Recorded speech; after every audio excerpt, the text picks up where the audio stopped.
House Democrats pushing to revive their election overhaul bill amid their outrage over the U.S. Supreme Court siding with Arizona about components of the state's new voting law.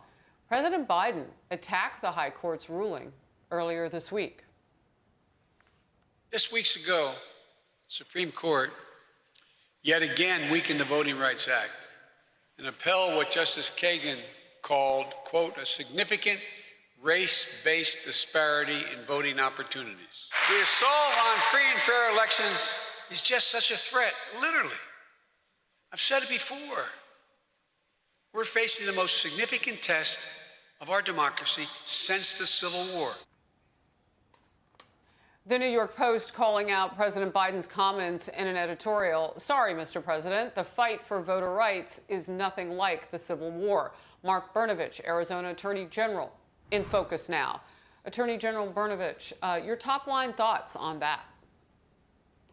Thank you, Harris, for having me on. And I just think it's, quite frankly, shameful that the President of the United States would use such divisive rhetoric. And not only is it divisive, it's just not accurate. It's just not true. I think it does a disservice for all those Americans that fought against discrimination and fought for voter rights in the 60s when the Democrats were actively discriminating against people and suppressing votes.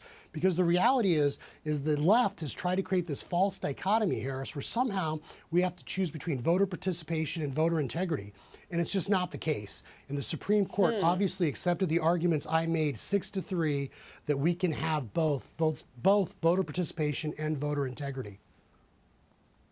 You know, I do have a question that was posed earlier this hour, just a topic to slide in here, and it has to do with, well, if Democrats argue, this is by a Democrat guest on my power panel moments ago, if Democrats would argue, well, there have been places where the election hasn't been found to be problematic, many states that have had multiple recounts, what would the response be to that, do you think, from the other side of the aisle? Like, legally, what is the response?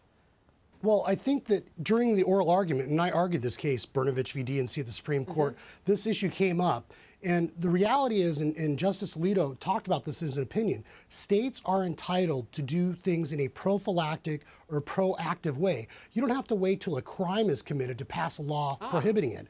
And it's likewise, you don't have to have some sort of huge fraud in order to pass measures to ensure confidence in the results. Because, Harris, we want to make sure that there is integrity in the process, but we also want people to have confidence in the results. And so on issues like ballot harvesting, for example, there was a North Carolina congressional seat which was vacant for nearly a year. We know there's been other places in the past where ballot harvesting has been used by candidates to manipulate election results. And the reality is, and we pointed this out in the argument, no less than Jimmy Carter in 2005 bipartisan commission said that having third parties handle your ballots is one of the greatest threats to election integrity. And he recommended restrictions, limitations on who can handle ballots. So this used to not be a partisan issue. But right now, every time the far left disagrees with something, they cry racism. And I think that undermines, when we see true racism out there, I think that undermines it by saying that all the time. Yeah, and well, and it meets the goal of trying to kill the conversation point, right? The staggering numbers at the border, let's get to them. And this really sticks in my mind. Border agents are expected to make their 1 millionth arrest this month, 7 months into this year. 1 million. Wow. And there it is. Yeah, multiple reports say U.S. border officials expected to reveal soon that they encountered nearly 190,000 illegal immigrants in the month of June alone. That is an explosion of 450% over last June. Attorney General Brnovich. Yeah, it's staggering. And as you know, Harris, I actually have 3 active tracks of litigation against the Biden administration. They literally have decriminalized what's going on at the border by stopping deportations. We have a case now pending at the Ninth Circuit. They've incentivized, they've monetized people coming over here. They literally are housing folks in detention centers in Scottsdale, Arizona, right down the street from where I'm sitting right now.